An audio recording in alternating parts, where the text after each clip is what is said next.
Hi, AT from CNC at Home. I wanted to take the LC-50 Plus through its paces on cardstock or paper.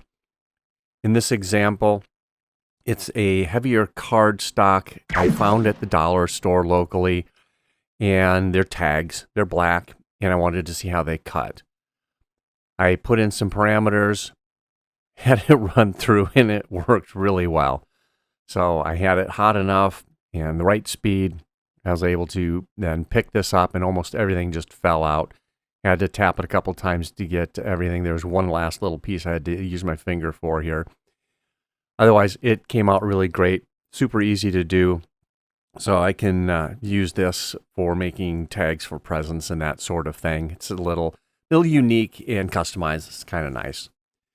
I pulled a piece of cardboard or cardstock out of the recycling bin. This is from a cereal box or some such thing. As you can see on the left, I did some material testing on that.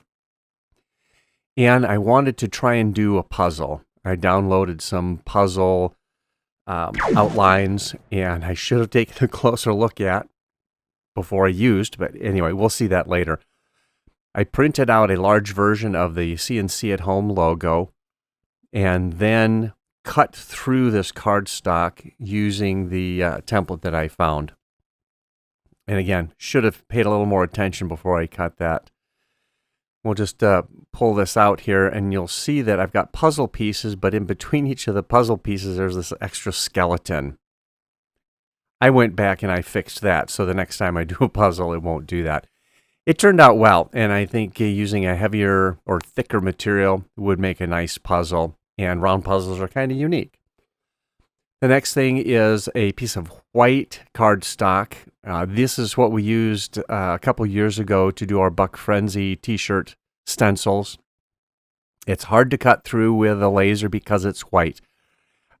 This new laser is more powerful. We've got air assist, so it should work quite a bit better than what we'd run into before. And as we can see, it's doing a pretty good job. This is in fast motion. This is a kind of a bigger cut because there's so many fine details. All in all, it did a really good job. There were a few places where it didn't cut all the way through. Not too many of them, though. And that's just something that we run into with cutting things that are white. It's just difficult to do.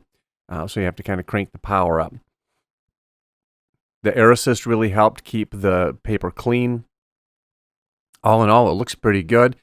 If we zoom in on a couple spots, we'll see a couple of these little cutouts where it didn't cut all the way around. One way to solve that is to basically make two cuts. Go around each piece twice, and potentially overlapping the start and the end point. Those are easy to clean up with a little X-Acto knife. If you like this video, give it a thumbs up. If you like the content of our channel, think about subscribing. Enjoy doing your CNC at Home projects. Oops.